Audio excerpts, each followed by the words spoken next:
Hello दोस्तों, स्वागत है आज के बेहद महत्वपूर्ण खबरों में। बात करते हैं दरभंगा एयरपोर्ट को लेकर के। आपको बता दें कि दरभंगा एयरपोर्ट को अंतर्राष्ट्रीय एयरपोर्ट के तौर पर विकसित करने की पहल काफ़ी तेज है और काम भी अभी अंतिम चरणों पर है। आपको बताते चलें, दरभंगा एयरपोर्ट को अंतर्राष्ट्रीय एयरपोर्ट के तौर पर विकसित करने पर वर्तमान में यात्रियों सुविधाओं को बढ़ाने के लिए विभागीय स्तर पर कवायद तेज हो गई है। इस महीने के अंत तक यहाँ एप्रॉन निर्माण का काम पूरा कर लिया जाएगा। इसी के साथ अगले महीने यहाँ एक से अधिक हवाई जहाज एक साथ खड़े हो सकेंगे। साथ ही आपको बताते चले कि इन सब के बीच भूमि अधिग्रहण की कवायद भी तेज हो गई है। स्थानीय सांसद गोपाल जी ठाकुर ने केंद्रीय रक्षा मंत्री राजनाथ सिंह से मिलकर दरभंगा एयरपोर्ट से संबंधित सभी समस्याओं को विस्तार से बताया है। इस पर रक्षा मंत्रालय के स्तर पर तेज गति से कार्रवाई हो रही है।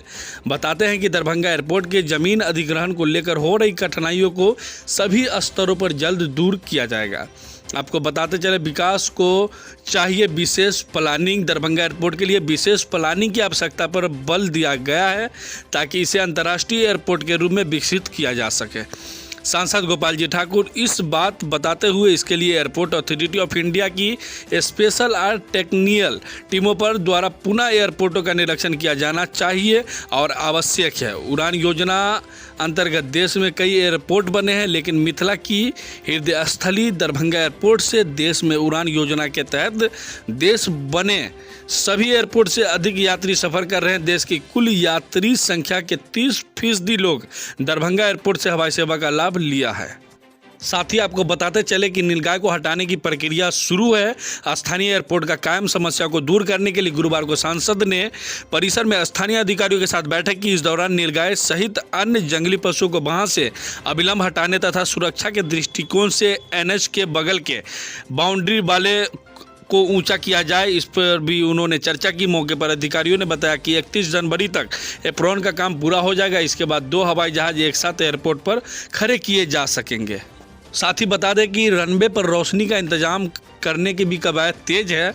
बताते चले कि दरभंगा एयरपोर्ट पर कार्गो कम्प्लेक्स बनाने की ज़रूरत है। स्टाफ और एयरपोर्ट परिसर में CCTV कैमरों को बढ़ाने, यात्रियों की सुविधाओं हेतु उपयुक्त पार्किंग व्यवस्था कराने की बात कही। इस एयरपोर्ट की वर्तमान परिस्थिति को देखते हुए निकट भविष्य में बने टर्मिनल भवन की ज़रूरत होगी। इसके लिए टर्मिनल भवन को बढ़ाने व बड़ा करने की आवश्यकता उन्होंने कहा कि रनवे पर लाइट का काम बहुत जल्द पूरा होगा, जिसकी रात्रि में भी विमान का परिचालन ठप नहीं रहेगा। रात्रि में भी यहाँ विमान का परिचालन चालू रहेगा। स्थापना के वक्त से एयरपोर्ट पर सुविधाओं के विस्तार की हो रही वकालत।